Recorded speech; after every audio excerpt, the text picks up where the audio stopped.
Yep, looks like we're live. Should be live right on. Welcome back. Episode 21, Conversations from the Underground. Y'all know how we do it by now, hopefully. You don't really need to check these episodes out in sequential order.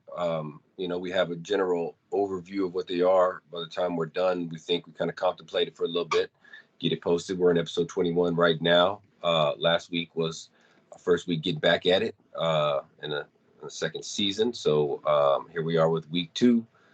What's up, my man? How you doing? Nothing much. Just getting ready for exams coming up. I feel like I'm at a good pace, but never know until you get there, and then the grading hits, but outside of that, work seems to be, or I should say, the lectures seem to be like on schedule. They're Right on on. schedule, so. When is your first exam? Coming up soon? I would say in next week for sure. Almost all of my classes will be taking an exam next week. Yeah, mine will be the week after. Same kind of situation.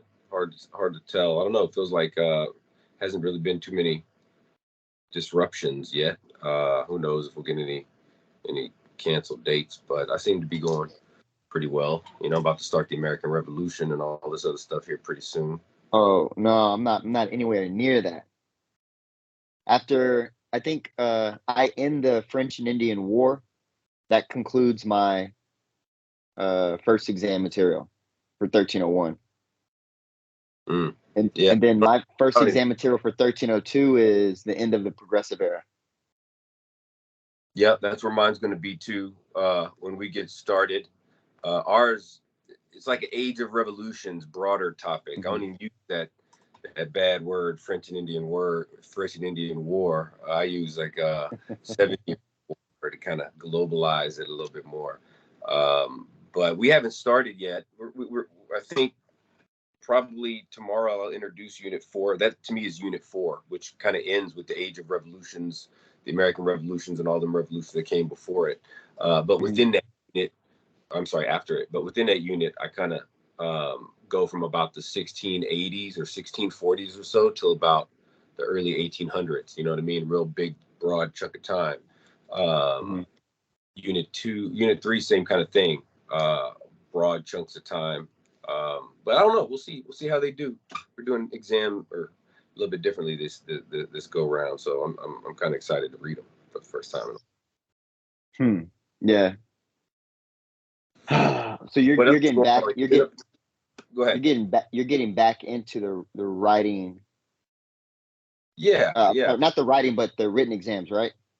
Right. Yeah. They used to do writing online, but then you had all the cheating issues. So I went back to writing in class. Right. But I did that maybe like last semester. So I'm back into it pretty good. But whereas I used to ask students like a particular question, they don't know what really they're going to get. Now they have the complete creative freedom to do whatever they want. You write whatever you want about anything we've talked about in our entire class from the first day I met you. But you better come correct with it, because I gave them a list, just the other day, maybe of like 100 just random words or so that came to mind of key points and terms, maybe that you would use like on your terms kind of thing. Right. About all these things, and told them to start kind of thinking about organizing them, picking out which ones you want to write about. But you can make it as long as you want, or as whatever. It's going to be interesting. It's the first time I've done that. You have like a rubric of sorts, like what you're looking for, or you're just gonna whatever they throw down. If it seems like it's reasonable, they use evidence. I guess you could call it a rubric. I mean, I don't know if you can call it that, but I'm looking for 3 things: historical content. Like, are you writing real historical content that's accurate, that's based off reality that we talked about? Text, are you putting it in the proper context, telling me what's going on around those events, what's been happening, what's been going on, how things, and then like significance is like how things connect, impact, influence, importance. Why is this significant? Why is this important? And you're going to use an essay. You're going to use your time sort of spill your guts about as much as you can with anything. If you want to take a broad approach and try to hit every unit and connect them somehow, great. Or you want to go 1 or 2 units and get real deep in more detail, great. But I'll be able to tell. That's kind of what I've figured out after kind of reading all this AI issues that we've been having and switching up my style of grading so many different times. I came to the conclusion that you can tell off top where a student's at if you think in the A, B, C, D, or F range. For me, like you know, it's just, you can tell how much effort they've put in. Clear writing is a reflection of clear thinking. Clear thinking is a reflection of preparation and studying and repetition in the mind. So you can kind of tell, I feel like, regardless. Yeah, it'll be interesting to see how that goes. Because a lot of it is predicated on, like you said, the student's going to have to prep, and you have no basis either. Like, you have no examples to show them, right? Right. No, it's just, this is a free, like, just run at it. Right. You don't even have like, even because I feel like you've done this before, but in an online capacity. No, well, yeah, for the final exam in the online capacity, I kind of just be like, write a comprehensive essay that summarizes this entire course, everything you've learned. Right. Now, would you be able to provide a student example of that, just as a frame of reference, like, so a student kind of knows I haven't. what you? I've never actually done this for my students before. This is gonna be the first time we walk in there. Ain't gonna be no papers. Ready, set, go. Yeah. You know what I mean? And so it's gonna be interesting. Yeah, back to grading in the blue books, and yeah, you don't know. I've been there all year. I've been there all 23. I think what's cool about that, though, is that, I'll say this, man. When I'm grading, what I don't want to say it bothers me, but there's some pros and cons to this. When I'm grading, like, man, I know what answer I'm looking for, so I'll know if this is correct very quickly. Right. To the same extent that you were argument you were making a second ago, or the point you were making a second ago. I think what's cool about the situation that you're creating for the assessment is that you don't know what you're going to get. Dude, every single time you open up a blue book, it's a whole, like, brave new world. Right. You know what I'm saying? Like, there's not going to be this cookie cutter explanation of this essay like I have in mine. Right. I have 30 different takes on this one essay. Whereas with you, you're going to have 30 different just takes on God knows what. Right.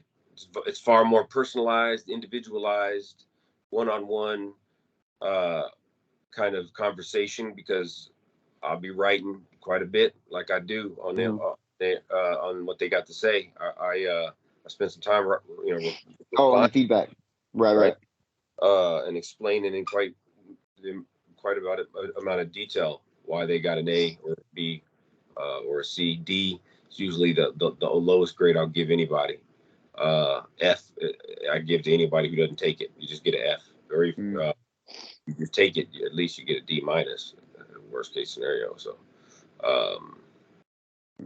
yeah, it'll be interesting. It'll be interesting. A lot of these students, they get nervous because they're so used to having everything handed to them, and good exercise for them to have to actually think for themselves on what they need to perform. Yeah, for sure. I mean, it definitely is taking what we would hope would be the skill sets developed over the course of their K through 12 years, ready to execute. But, man, it's so evident that some students just aren't ready to express themselves in that capacity. And a lot of it has to do with the fact that things have been kind of handed to them. Yeah. Multiple choice doesn't help too much. I mean, don't get me wrong, there's some value. I mean, I could see some of its value, but definitely not in the exploratory explanation realm of critical thinking. Yo, man, straight up, where I've came on that regard is, I feel like multiple choice and true false, the only benefit to them that exists for them is providing practice quizzes or tests. So like I'm taking these true false quiz tests that I've made. I'm gonna be like, here, y'all take this 5 minutes. Let's go. Don't put your name on it. Just answer the questions, and then I'll put them up, and then I'll come talk about them in class. Like, this is why this is true. This is why this is false, or whatever. But in terms of like evaluating a student's performance in my course, there ain't no room for that, man. I mean, it's just not. Yeah, right. Not in history. You need to actually write. That's what I was thinking. Like maybe because I already have these multiple choice like quizzes created. If I just gave them to my students as practice, like here, this is just gonna refamiliarize you with material I did cover. But none of that would be on my exam because my exams are all written. Like it's just here's an idea, now write. Here's an essay, now write. But I mean, maybe it would just at the very least give them some sense of, even if they fail it, it won't hurt them. And only the students who care to know would actually take it. I probably just put them like in their modules and say, hey, if you want to take a quiz over this content, here, boom. Yeah, no, it's a good idea. I got that. They don't do it though. I think I might just do that. They don't do it. No, not online. But if I bring it in and be like, hey, y'all, here, get groups 2 or 3. Here's this test. I'm gonna don't put your name on it. I'm gonna take 5 minutes. See how fast you can go. Let's see if you can do this 5 or 10 minutes. 20 questions. Go. And then at the end, I pick it up and I'm like, all right, number 1, what y'all think the answer is? Wrong. Why you think that? Whatever. You know what I mean? And I've been incorporating a lot more this semester, like sitting down in front of the class and having a conversation, asking them questions. I've been doing these things like, okay, see if you can finish this sentence for me. The age of exploration was important because he's sitting there. For real. And then you might only have certain people respond a lot. Right. But then I'd be trying to tell them, slow down. Come on, one of y'all other people say something. Particularly with that high school class I'm teaching right now, because I'm making a portion of their grade compulsory engagement. That's what I'm calling it, like class engagement. Like, how well have you proved that you're prepared, that you know what I'm talking about? You know what I mean? If you ain't improving nothing, you get a 6. If you show me a little bit, you get an 8. If you demonstrate to me, you get a 10.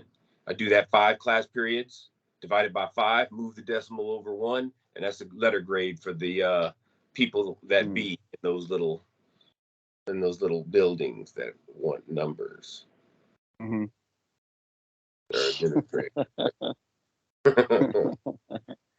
But it's been cool, man. It's been interesting, it's been interesting. Some of these people won't say a word, and then all of a sudden they got a 68. Talking about, oh, how can I get my grade up? Well, all right, it's already turned in. It's on your report card now for your 6 weeks. But you can talk. You can stop sitting there staring at your phone, not paying attention, looking at whatever. Sleep 7:30 in the morning. You 16 years old. I understand. No way in hell you'd have my 16-year-old ass up there reading a book at any time of the day, much less 7:35 in the morning. So respect for doing it, but at the same time though, we didn't sign up for this class. And it ain't like we ain't forcing you to take this class, kid. If you don't want to do the work, go draw a map. Go draw a map of the United States and color it in. Right. If you didn't want to do it, don't do it. Right. But man, I don't know. Yeah, I mean, I'm kind of, man, I don't know. I think we're gonna have to. Well, you're doing one dual credit class right now, right? Yeah, I'm doing one dual credit class. It was last minute, showed up at this semester or whatever. And I'm wondering if we're gonna have to go back to that. It's becoming more and more that. I think there's more talk, there's more demand, there's more them telling us this. I think it streamlines the situation more. I think people are I don't know. It severs the college experience from the student more, which is a big problem. But they make a lot more money off this, right? Who does? TCC does? Yeah, they don't have to. Yeah. don't have to pay for our electricity. They don't have to pay for us being there. We're going off to these people. It's got nothing to do with their class at all, but they're making money from the state for passing all these students. Right. That's how I felt when I did dual credit. I had there was a wake up call for a lot of students. We'll see how this goes. I've been warning some of these cats. We'll see how it goes. But there is this push to make things a lot easier. And dual credit students are smart. If you give them one of those brief objective tests, they'll memorize it and pass it real quick. Right. And kind of what's happening. They're just farming out this stuff without any real critical thinking being done. You can't get through my class without that and be successful. Yeah, not if you have to express yourself. You got 15 students in my dual credit class. You're gonna have to open your mouth and show me that you are aware of what's going on, or else this is where you stop your dual credit. And ain't nothing wrong with that. That's why we're trying to tell you, ain't nothing wrong with that. It's really good. Look how excellent of a student I became. I never did no dual credit. I didn't become a real good student for a while. It took me a little while, and I became the greatest student you could imagine. Take as many classes as you possibly can, well into adulthood. And I didn't do any of that stuff. Maybe I became a good student because I didn't do that stuff at that age. Maybe I don't know, because I say, but I know the cats who was valedictorian flunked out of college. Finn didn't go as far as I did, right? So there is a sense of maybe needing some sort of lived experience to really encapsulate one in the experience of college. And I kind of see that with my son too. Well, so like if we see that you said it severs the student from the university, then that means that the university is losing, right? They're losing money. Money. You see, they can still have their people there, and then they got this contract where they're going to be making money. The state transfers money from the ISD to the TCC. Right. But then the university loses 2 years if that's the case. Right? Oh, at the university, the community college. So there's no, not the college. Yeah, there's a big shift going on there. Like, it'd be interesting to think to study how many people teach the big survey class at universities now. I think that's dwindling, and I think the goal will ultimately be to have most students completing their 2 years of college before they graduate high school, then go into the university, be done with the bachelor's degree right about, real quick, before they're 21, and then get into the workforce, start making money. Right. But then the university loses 2 years worth of revenue by way of student. Now, what it does mean, though, is that the university would only focus on specialized courses, like specialized offerings. They wouldn't be doing the survey courses that we ultimately provide. Yeah. It seems like the university would be geared more towards that and less towards. I mean, the university might say, "Hey, if you want to take this, intro to U.S. history, go take it here at this college here, because we only do we only do specialized history at the university level. We only do specialized, biology at the university level. All your intro courses." I envision most state schools probably headed in that direction. I think private schools probably not. They've already oftentimes begin to not take these dual credit classes and say, that's great that you graduated with an associate's degree, but you're going to have to come here as a true freshman. Right. You know what I mean? And do your thing. So I think there'll still be room for that experience. I don't know how much room. But yeah, man, it's hard. I don't know. It just feels very mechanical now. So I was about to say, it seems like more transactional. Like, I think we were having this conversation not too long ago about how, like, man, it's just like the whole the whole myth, not that college is a myth. I'm at a loss of words about, like, I just remember the profession being a bit more, I don't know, maybe I had like a romantic view on academia. No, I think you're onto something. There's an article that I post on my Canvas every year in an orientation edition for all my students to read. Only a few of them probably ever do. But it's written by one of my professors at UTA in philosophy, and it's called "You're Not My Customer." And makes this argument that not only is it inappropriate, but it's degrading and insulting for administrators and others to kind of treat or refer to us as a transactional customer business relationship. And it's funny how he starts off the essay talking about like different things. You know how these philosophers always like compare stuff, and he's like, imagine if you had a nickel. And he's like, well, a nickel is just a nickel. It's 5 cents or something like that, right? But it's not really just a nickel. I mean, you could have like 1965 nickel. That's very rare, or something like this. And I can imagine a nickel saying, if it could speak, I'm not just a nickel. I'm all of this. I'm a special one, or all of that kind of thing.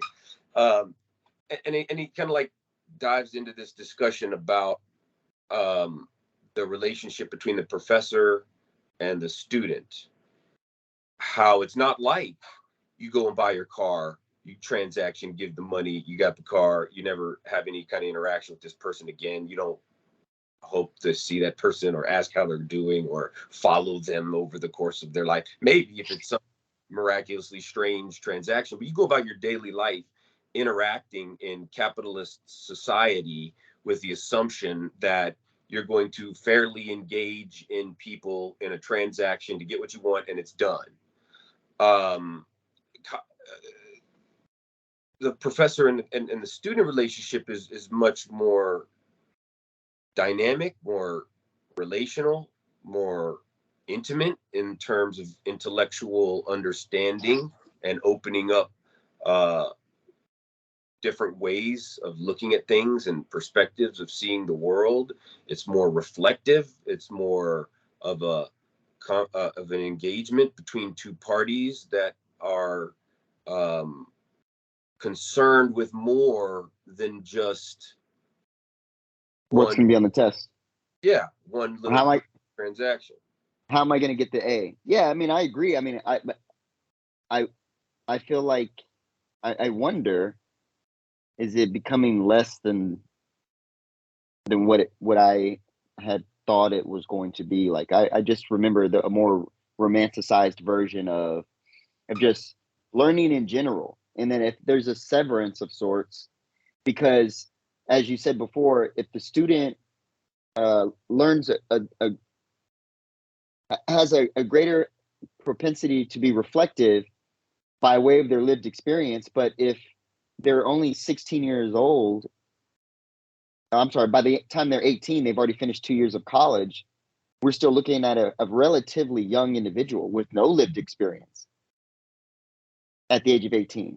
Yeah. Yet we're asking them to reflect and think critically on topics that, granted, I know it's just 2 years, but in those 2 years of time, a lot can be learned, a lot can be understood, a lot could be developed mentally, intellectually, to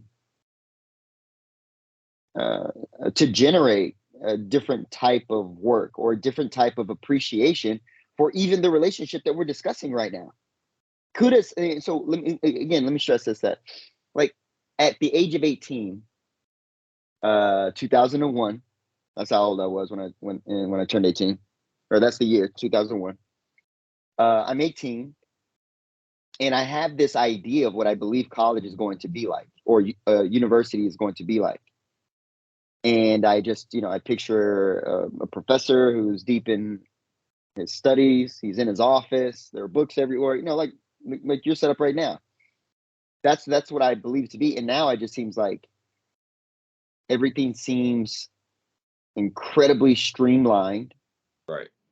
You hurry up and do this so you can hurry up and then do that. Go to your And that cubicle, sign some go to your paper, cubicle, push right? some buttons. And it seems very transactional. That the mythos of academia is like, I just feel it's been diminished. I don't Now, don't get me wrong, I still feel like the relationships or the intimate conversations or reflections of thought could happen, but I just don't know in our environment if the dynamic um, cultivates that. Certainly, I feel like not only can it always will, because you'll always have a small portion of the population that gets it or sees things or have had some passion or drawn to these types of aspects of life.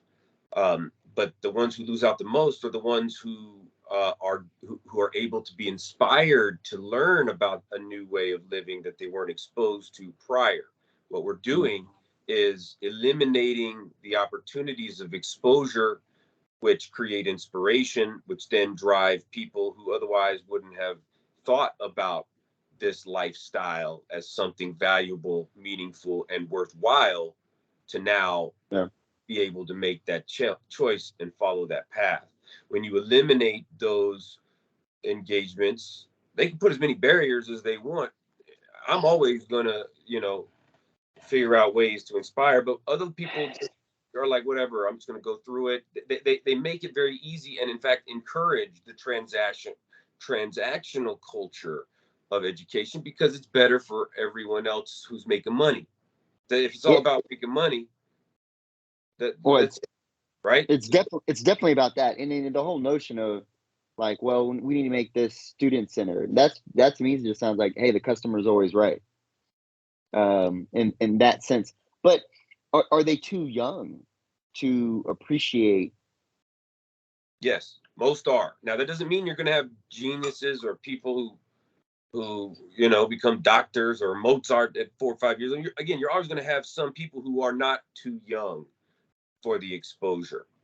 But the vast majority of people in the room are too young to really get and see this. And so you're robbing them of an opportunity. Particularly, you got this 16-year-old kid who's got all this other stuff on their mind, who's Right. expected to come in here and listen to me Talk about the age of exploration. Yeah. Or, And no matter how song and dance I give for them, how excited it is, uh, how much I sound like they coach and motivate them for 5 minutes.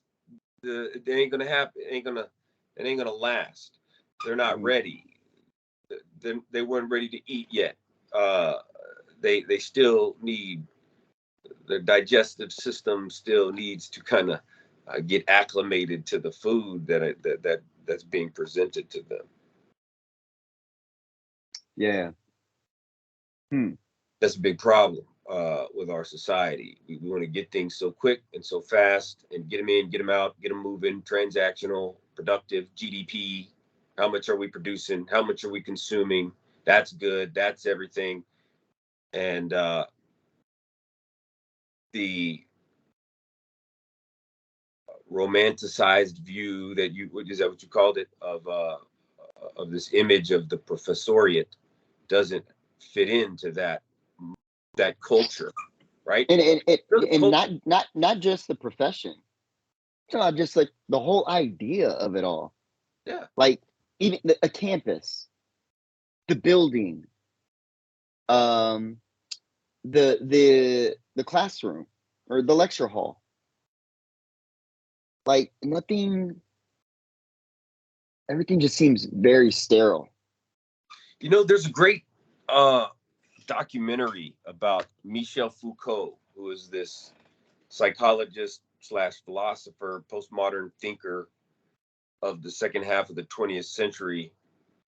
I can't remember the name of it. It's free. It's online. Googling his name, Foucault, with it will certainly bring it up. Beyond Good and Evil is what it's called, I believe.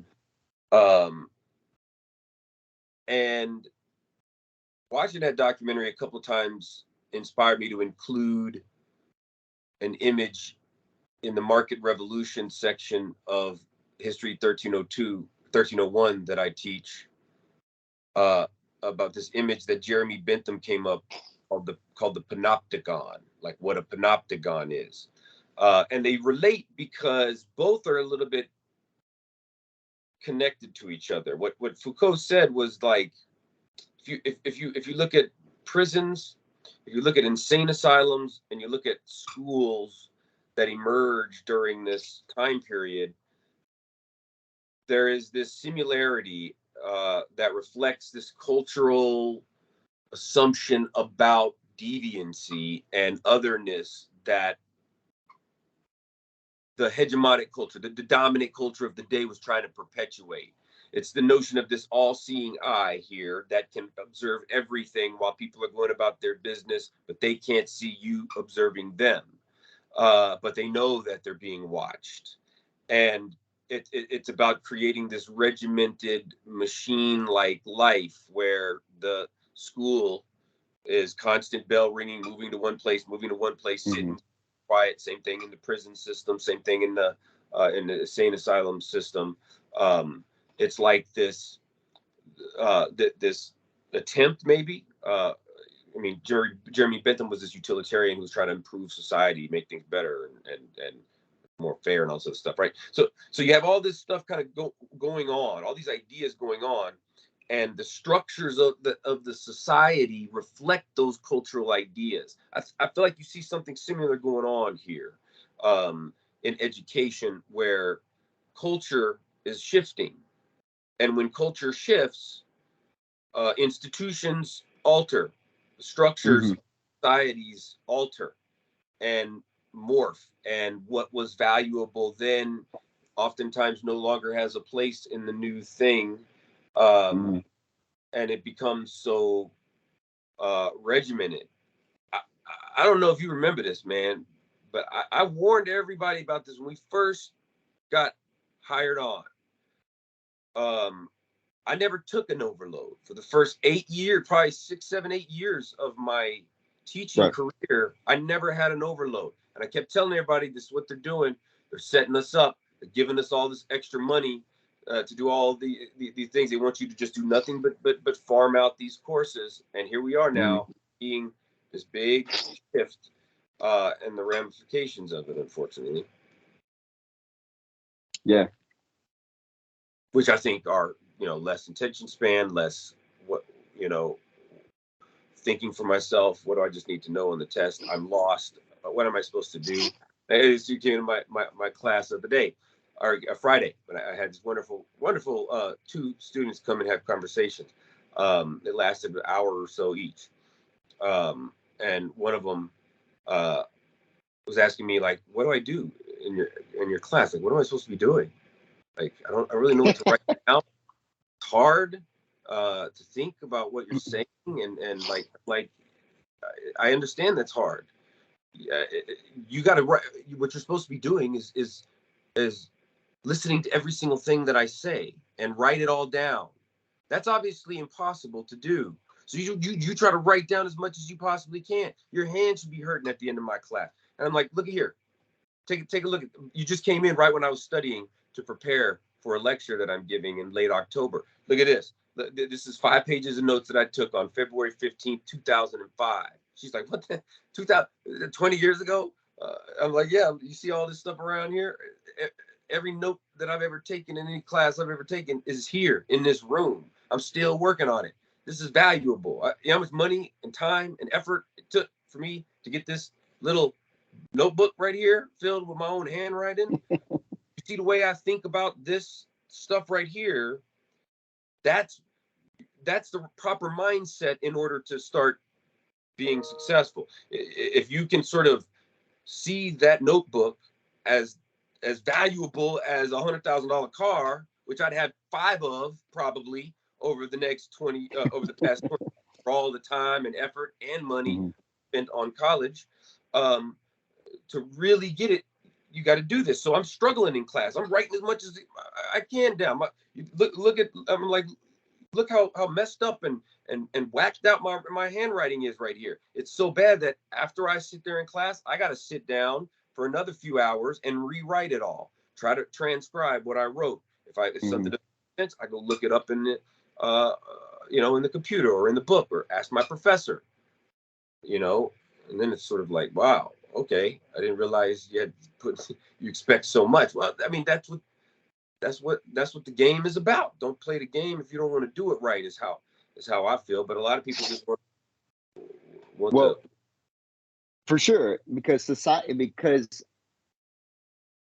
again, the idea of the game has changed. Yeah. I think the way you and I, like when I got introduced to academia, when I got schooled to the notion of what the game was, I understand the game, I play the game, I'm in the game, I respect elements of the game, but the game has changed.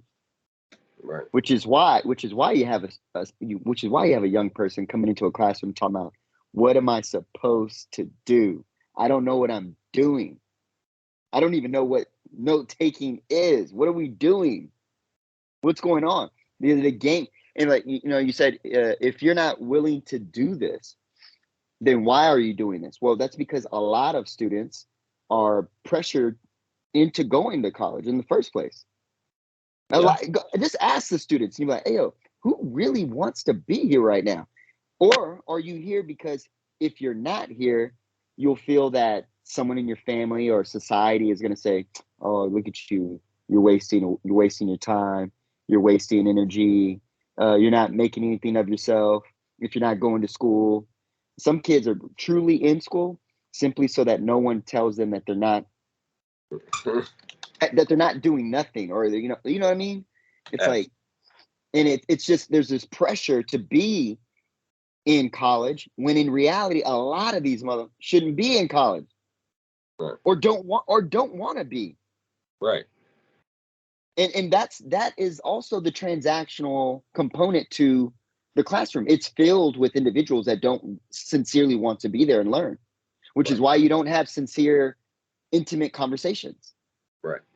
You have a room. You have a room of 30 people, and then you only have like 3 that are sincere about it, and the other 15 are, don't get me wrong, they could be at the very least introduced to the idea. So this might be the first time they've ever interacted with an intellectual concept, and then had deep reflective discussion on said concept. So they're just being exposed, right? So they won't even be able to entertain or facilitate a back and forth discourse on an issue, and that's fine too. But that's not. I don't recall that ever being, or what I remember, academia being sold to me as. I just when I think about gangsters, or I think about like the cats that are in gangs or whatever, like there's a certain code or there's a certain game that you understand, and like there's certain rules you follow, there's certain things that you expect, and then for the game to change, like I don't know if I'm supposed to change with the game. Like I don't know if this is the new game. Is this the game I signed up for? Do I still want to play this game? I ask myself sometimes. Let's be clear too. When we say, and I know this is 100, but I want these people who are listening to this to realize, when we say half these people don't even need to be here in this class, what we mean is that they don't need to be here because their mindset ain't right. That doesn't mean that they can't be here. That doesn't mean that they can't be in a state of mind where they do deserve and should be here, but they're not.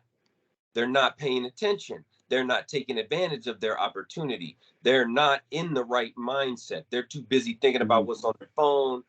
I had somebody over there. I'm in the middle of the lecture, man, getting down. I'm over here looking at this girl over here with her phone turned to her face, and it looks like she got a blonde wig on or something. She over here like on the little. Why are you lecturing?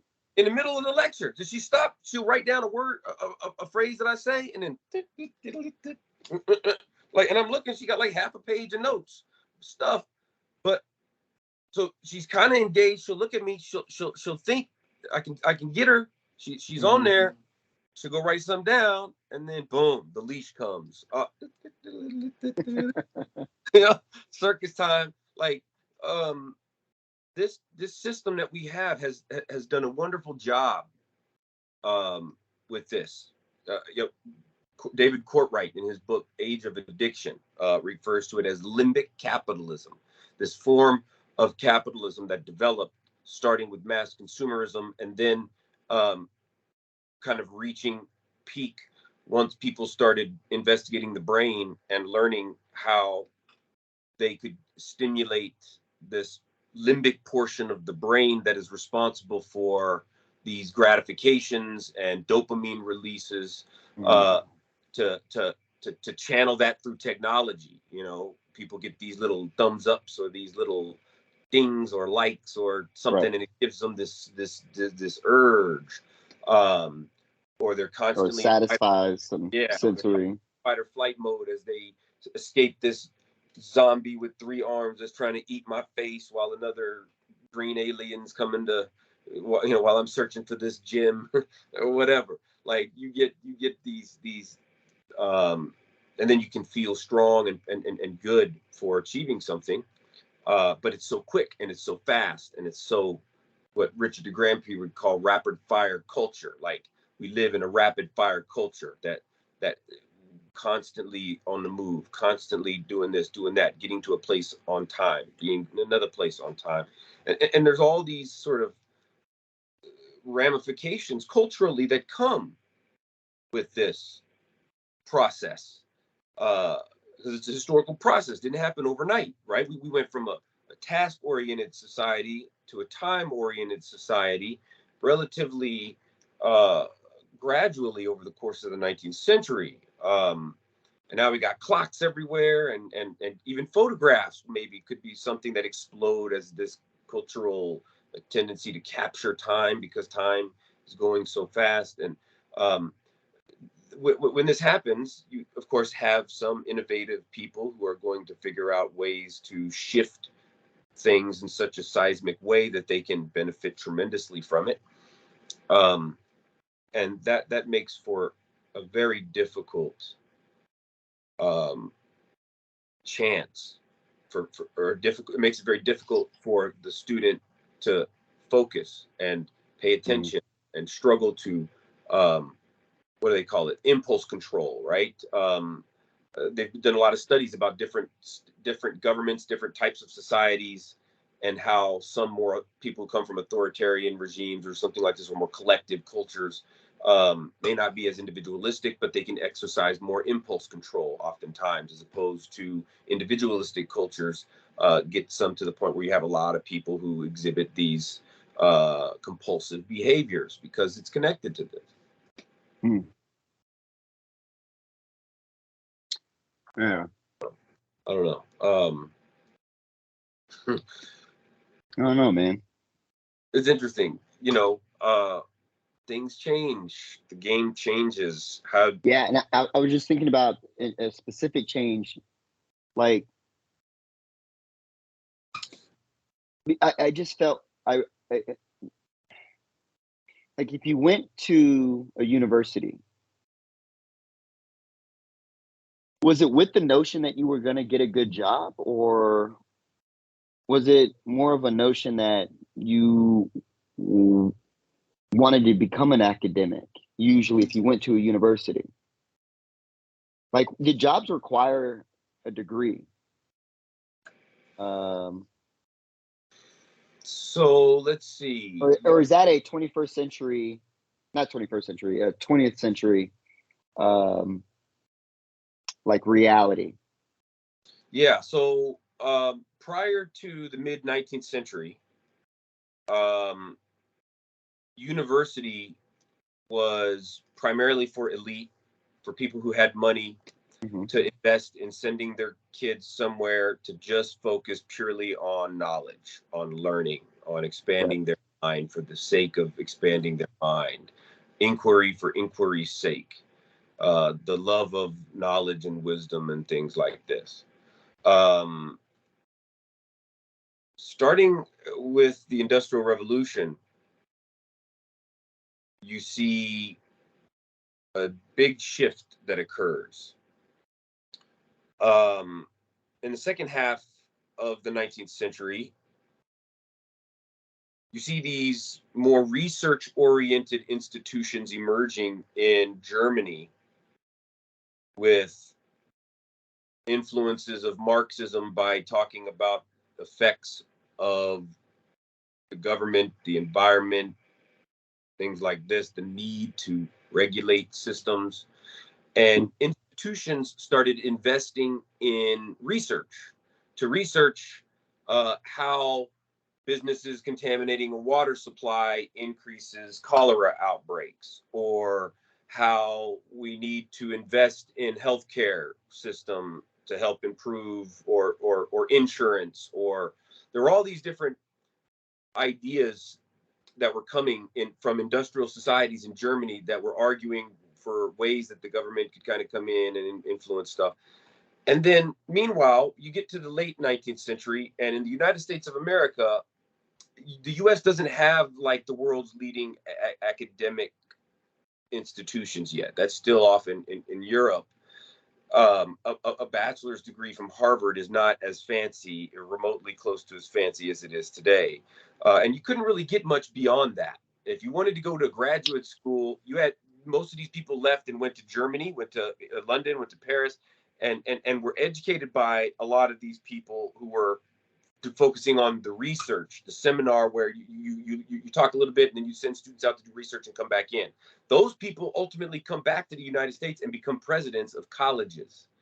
And they worked with big new money folks like the Rockefellers, the Dukes, the Vanderbilts, and all these other places that you got at universities named after, to create these research institutes where they start focusing on, all right, now you're going to come, you're going to do all this research here for machine productive aspect. It became part of the industry, right? Creating solutions to industrial problems. Right. And then they're going to be like, well, we're going to create community colleges, which they begin to do early in the 1900s, but then they start exploding in the 1960s to say, like, so we can focus on research. You can do the basic education stuff. 1960s come around, the Great Democratization leads to a flood of people coming into the community college, 400 some community colleges built in that decade. And now rigor is still strong. Rigor is still powerful. I mean, when I gave that 50-year talk, I was looking at them syllabus, man. People was doing 5, 6 books, 4, 5, 6 books for a history 1301 class. They had to read. Like, yo, we can't even get these fools to do 3 swipes. You know what I mean?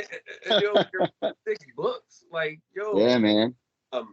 But somewhere along the line, from the 60s to the present day, where it almost seems that a bachelor's is required to do basic work. Right. Where, and again, so what that does, if that's what we're informing society, then you will have individuals in academia who aren't really there for academia reasons. And that was ultimately what I was getting at when I said half these cats shouldn't be there, because society has now informed the value or the worth of a bachelor's degree, because this degree equals this job, this degree equals this occupation or this career. And we're having more and more people, again, going down this transactional path because it's going to lead to this, as opposed to I'm here to pursue and develop skills to be a better thinker, a deeper thinker that might result in a degree, because I ultimately might want to be in academia, not leave academia and enter some other, career path. I wasn't sure like whereabout in colleges changed to create a graduating class of, I don't know, employees. Yeah, I mean, like I don't like I don't recall. I just remember, like, let's say, for example, like because we at Harvard, they had a medical school. Okay, so Harvard's had a medical school. They've had medical applicants. You would go to medical school because you wanted to practice medicine. But I'm like if you wanted to get into marketing, let's say you were or you wanted to get into journalism, like you wanted to work for a newspaper, would you have to go to college? Would you need a journalism degree to work for a newspaper? Yeah, To be like a beat writer? When did that become the requirement? Like that this is now required to have this profession. You need to have a degree from in this field. Yeah. So whereas before, professions started to form, and again, also in the second half of the 19th century, like Leopold von Ranke and the positivists are the people who established history as a field of disciplined study. I mean, it existed before. You just had people telling stories of history and things like that, but right. Name it, to identify it and establish it as a field. And I think it just kind of kept building up with the mass consumer age and the more specifications that existed. What do they call it? The system of capitalism, the regimentation of labor, specialization of labor, right? Where I'm going to be this, I'm going to be this, I'm going to be this, and you focus specifically on that. And many of those things kind of are like cogs into a larger thing that they come together and do a lot of things, but you just focus on one special aspect of it, right? Like the assembly line. You don't know much about what goes into the whole car unless you're the manager. You're the guy who just does this. You focus on this one element, focus on this one, right? That mechanization also, I think, began around this time, but then mass consumerism just elevated it. And now technology has just elevated it to another level. I think that's where when we say the game has changed, I think the late 19th century, the game changed also. The 1960s, the game changed also. Maybe the 1990s or so. I don't know. I'd have to think a little bit more about the time period from the 60s to the present day. There'll probably be some key elements, key points, but I would say the internet is one.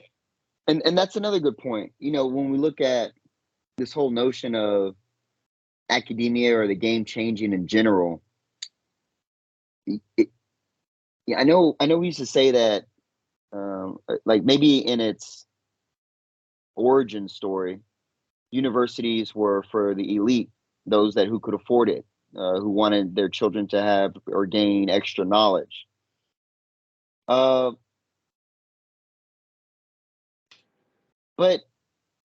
universities right now they don't seem as affordable as maybe universities were in the 60s or in the 70s or in the 80s. Like right around in the 90s, things got like wicked crazy. For example, 1 hour of college credit at Baylor University, I could be wrong. I thought was it $3,000? Today, you mean? No. I think it was 300 so it'd be like $900 for a 3-hour class. Right.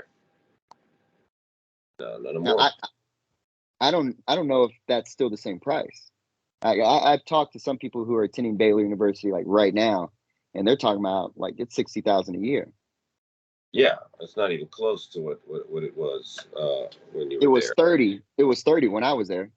So we're talking about, I'm only 13 years removed. In 13 years' time, tuition is doubled. More, yeah. Actually, if you back it up even further, it's going to be more troubling looking, because I was cleaning out my dad's garage once and I found some transcripts when he first came to the United States, 1974, 1975. He tried to go to UTA, a graduate school, which is more expensive than undergraduate school. For a full-time semester, it was $300 at UTA in the 1970s. My son lived on campus. But it like 10 grand to go to UTA last year for a semester. $300, man. What? Now that So includes room and board. So actually, it's more like $5,000 is what it is. Like, so you know, so is that it? That has to influence this notion that if if if places of employment are requiring this degree in this field because it's being offered, those are the expectations.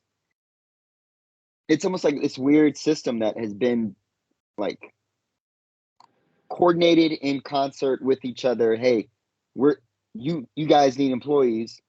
We're going to create the employees. We're going to have them go through this course to demonstrate that they are capable of being your employee. And then you can just hire them. But I just don't recall, like, don't get me wrong, there were specialty schools, there were vocational schools, there were training, they were like tech schools that would train you in a particular field, and then therefore you could have a particular job. And to get a bachelor's degree doesn't necessarily indicate that you're going to be doing anything in that field. But yet we think that everybody should have some type of place in academia. Well, I think the classic story of what do they call it? A boom and bust American classic story of a bonanza. What happens when we have a bonanza, right? You supply and demand. There was just so much success associated with that college degree, particularly after the GI Bill brings more people into higher education. Then the civil rights bills bring more people into education. Right. And the flood of people into education created an opportunity, which came with the whole concept of credit that had just recently developed and allowed people to buy things before they could actually afford it and put you in debt and sort of predatorily take advantage of interest, which they did, and were selling off the loans to other people. You know how many people made money off all them loans that I got? Even the ones that they finally forgave. They forgave $40,000 of the loans that I had. But somebody, they sold them loans like 4 or 5 times. 4 or 5 people that got paid off all that, right? It created all kinds of stuff. I mean, and then like it was so bad that they forgave 40,000 after I didn't paid a lot, and they say they're gonna forgive another 17,000 from my wife, but for the next 3 years, I still got to pay $400 a month for her. After all them forgiveness, I'm still stuck with a payment for student loans that could get me out of my no AC, leaking roof ride that I'm rolling in, that I agree to. But that's how wild that is. Like, you're right. They've already made their money off of that. Right. All this extra stuff that's supposedly being forgiven is just the interest. Right. They're just forgiving people of the money they could have made off of you. Right. That's all that's what's so wild. And people are like, that's not fair. They shouldn't be forgiving them. Like, nah, they're just saying, hey, you remember how we were effing you beforehand? We're just not gonna F you that hard. Right. You still gonna pay. Right. We still need the 300. And that's just so crazy to me, man. I just feel like this whole game, it feels to me like this weird racket. It feels like I did not sign up for this. I didn't, you know what I'm saying? Like I had a very romanticized version of academia, and now I feel like I'm a part of the scam. Well, well, now don't get me wrong. I mean, I know you and I, we don't operate in that capacity. I mean, we don't walk in nowhere with I don't walk into any classroom where it's like, I don't know what I'm doing. No, I walk up there and I get ready to put it on. Right. I'm ready to go all day, every day. But man, there's just sometimes I'm like, what has this become? Oh man, sure. it's hard. It's thought. It comes to you, and it's difficult to keep moving forward when there's so much of this around you. But that brings us back to this concept of, when the game changes, you got to adapt. You got to, Sure. right? As much as we dislike it, we got to come with another plan. Right. Neighborhoods came, and we adapted, right? And some of these other cats didn't too quite much adapt. They weren't ahead of the game. Now they're gonna have to be themselves in one of these little cubicles, and they're gonna be farming they stuff out, and it's a disaster. All of these who are so frustrated and worried and upset, but we jumped on the game, came up with a plan, approached the right people with a theory and a proposition to let you know but you can't do that if you're not prepared.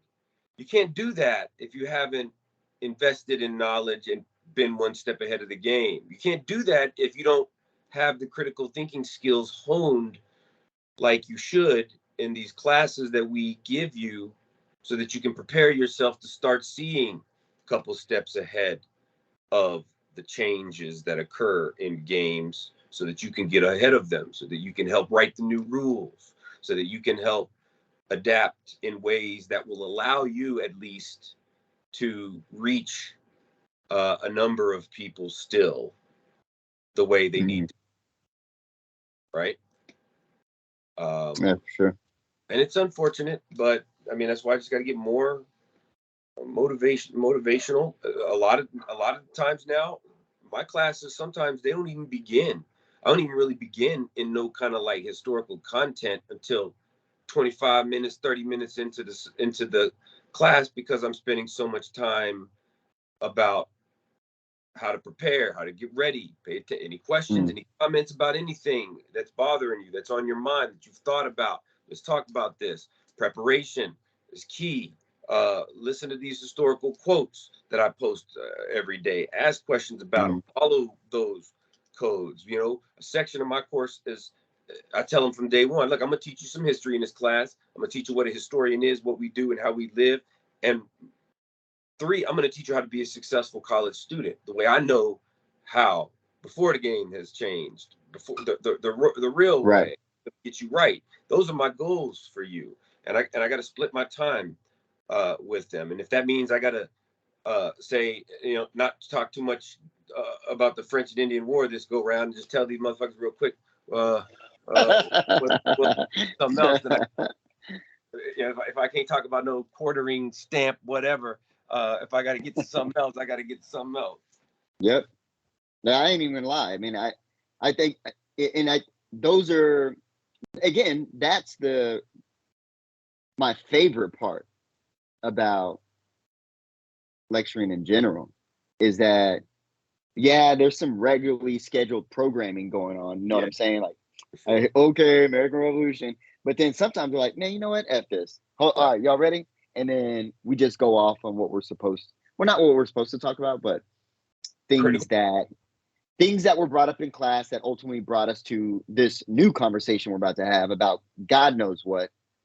Yeah, and those are those moments for sure that I still, they wear me out mentally, because I'm on the fly thinking. Absolutely. And for the students who are like experiencing this and then come into the office and be like, what am I supposed to learn?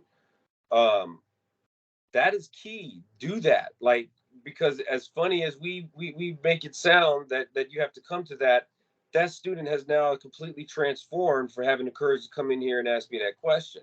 Now they know a little bit more. Now they know a little more. Now they see the path a little bit more. It's like my son is trying to learn Farsi right now. It's harder than anything. He's studying 4 hours a day, 5 days a week, nonstop. He's going at this. And it's like, I don't see hardly any progress. It's like, but it's only been 3 weeks. You got to keep feeling the struggle and worrying. And then all of a sudden, you recognize another little piece. You recognize another little piece and another little piece. And then slowly it all starts to come together. But you got to have that struggle, which is why your hand got to be hurting. You got to write down as much as you, I hate to sound funny, but you want to know what you need to know for the OTE? Everything that's come out of my mouth. How about that? everything that we've had, everything that we've had together to discuss. It's all important, right? We don't. Hey man, I don't sit here and do this for my health. You know what I and mean? not for nothing with the exams coming in next week, everybody. And I just here's what's really wild. So the students already know when we're potentially supposed to be taking the exam. I go, oh, we're about to hit up chapter 4 real quick. So that means the exam's coming up. The students look at me like, what? We got to take an exam in this class? I go, yeah, what you think we were going to do? Just you guys walk in here, listen to me run my mouth for an hour and 20 minutes? And we were going to do that all the way up until December? And then what? Nothing? Right. You thought, like, they just simply thought showing up was, whoa, this is enough. Yeah. I'm here. I ain't selling it tickets. ain't enough. We ain't done nothing yet. Right. Because half of y'all are about to figure out, you're going to find out real quick. Right. If you don't know what anxiety is, I mean, this is what it's going to start feeling like. That's the difference between buying a ticket to see a performance, which they're trying to make it a little bit sort of almost like, but you ain't buying a ticket. We ain't selling tickets, man. We selling season passes. You got to be here for a long time. You got to pay attention. You got to know what's going on. It's Fright Fest over here. Invest. These fools are in trouble. Mm. Oh, man. That's funny. We're about that time, man. Yeah, man. Right on. I've been looking around on our list here. I added a couple more from our conversations. The one that keeps standing out to me is from Benjamin Franklin. It says, an investment in knowledge pays the best interest. I think that kind of maybe sums up a lot of what we're getting at here. An investment in knowledge pays the best interest. Yeah, that's fair. Sounds like a good way to end the Cool, man. session. Until next week, I guess. Yep. Peace. And we'll be back at it. All right, y'all take it easy.